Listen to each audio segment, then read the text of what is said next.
Good morning and welcome to Radio Friends on Tuesday, the first day of July. It's good to have you with us. And we have Tim Reinbott with us from Bradford Farms. Good to have you, Tim. It's been a little bit, Paul. And we are just so excited because we've had such wonderful rain this year.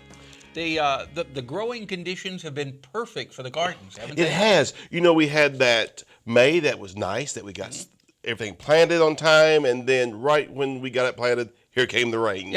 Yeah, and we've had rain on and off, and it seems like it's been just at the right time. Yeah.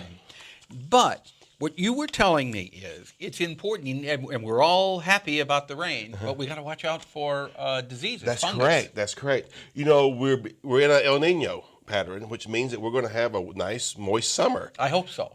With lots of humidity, you know, good old Missouri humidity and rainfall, and our tomatoes can get affected by this. Mm-hmm. And I know you said that you just had gotten your tomatoes strawed before the rain came. What I did was the tomatoes were planted, and then I put the soaker hoses down, and then I got about 10 or 12 bales of straw, and I put straw under it, mainly to keep the moisture in and to keep the soil from splashing up. That's correct. That's correct. So if the folks out there haven't gotten that far yet, because I know we've had enough rain, it's been a little bit difficult to get some things done.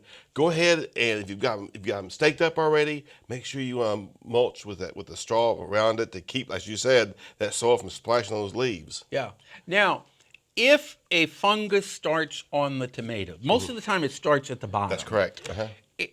Can you prevent it from going any further by taking those leaves off immediately? Yes, you can. As soon as you see any type of slight discolorization, take those leaves off. Will that stop the fungus, or do you need to still spray?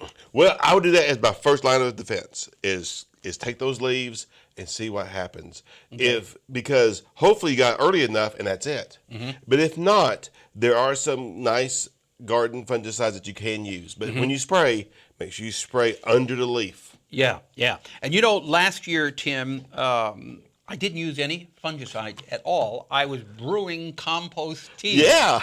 And that compost tea, I was putting it on, spraying it on at about every 2-week intervals, and I had no fungus problems at all last year. Now, granted, we didn't have the kind of rain that we had this year. That's correct. Well, you know, the compost tea provides a lot of nutrients. It provides the microorganisms, and there's some pretty good evidence that shows a healthy plant can ward off some of these disease attacks. Insects. And insects. So that does help. All right. A lot. So if people want more information on any of this, can they contact you at Bradford Farms? Yes, just call me at 884-7945 or check out our website because we got some nice events coming up this summer. It's Bradford.Cafner, CAFNR.org. It's a brand new website. www.bradford.Cafner.org. Okay, and if you didn't get that, just Google Bradford Farms. That's right, you'll find Tim Reinbott, thank you so much for coming by. Thanks, Bradford Paul. Farms, and happy planting and growing. We will. All right, now we got another lady who's very happy with us today. She didn't want the rain when they had it because that was out in the park. Yeah, not on June the 7th. Diana Moxon here, but even though it rained on Art in the Park, it was a great weekend.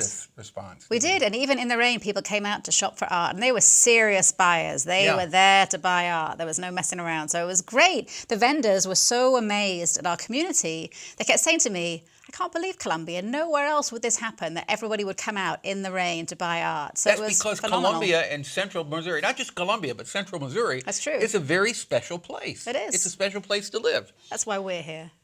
That's right. And it's people like you and Tim Reinbott that make it so special. I sound like a politician, don't I? And I'm not even running for anything, but it's true. It's true because we have some very special people in this area. So what's going on with the Columbia Art League? We have a brand new show that has just opened. It's called Bountiful Boone. Talking about the bounty of Boone County. So we invited, it's a member show, the summer member show. They could submit any work. Ideally, it would be based on Boone County, or it could be inspired by Boone County, or simply made in Boone County. So we have 83 works. Well, that's really opening it up. It does. It's opening it up pretty wide, isn't it? Yeah.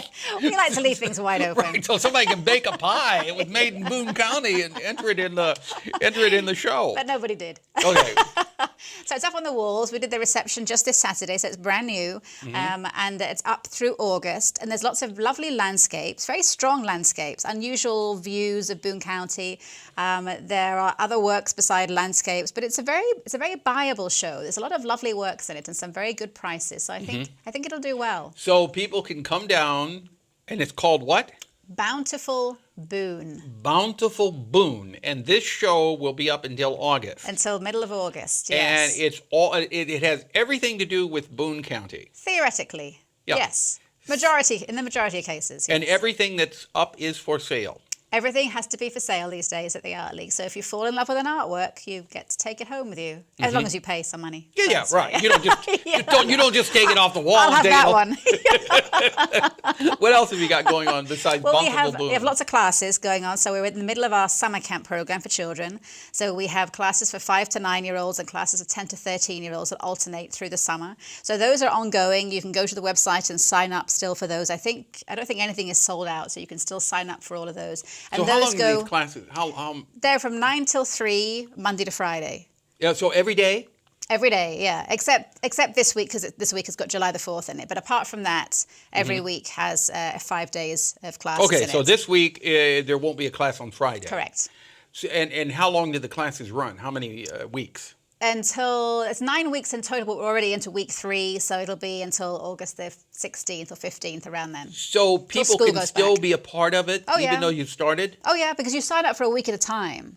So parents okay, could just go to the okay. website and say, well, I need something for the first week in August, and if it matches with the age of their child, if it's the right age group, then they can sign up. So we're taking reservations all the time, enrollments all the time for the summer camp classes. Okay, and you could do more than 1 week if you Oh want yeah, to. some people do 4 weeks. They sign up Okay. for all of the classes in their age And are group. you there for all of these classes? I don't do the education, no. I do the gallery, and then the lovely Karen, who I think you met with once, she does all of the classes. But do and you then we ever have walk teachers in that on come any of in. the classes? No, I don't. You don't? I don't. All right, Diana I do the Moxon. grown-ups and Karen does the children. Yeah, if people want more information on any of this, what do they do? They can go to columbiaartleague.org, which is our website, or they can give me a ring. Ring you up. Ring me up on 443-8838, or better yet, just come down to the Art League at 207 South 9th Street. Okay, all right. Thank you, Diana Moxon, for coming by, and Tim Reinbott. Diana Moxon from the Columbia Art League, Tim Reinbott from the Bradford Farms. We're out of time for today. See, Tim's hands are there. You can tell they've been in the soil, and Diana's hands are all manicured from the Art League. Our program directed by Travis McMillan, Reynolds Journalism Institute, audio Pat Akers, KBIA. Our floor director is Lowell Thomas, and our assistant producer and guest coordinator, Uncle James Mouse.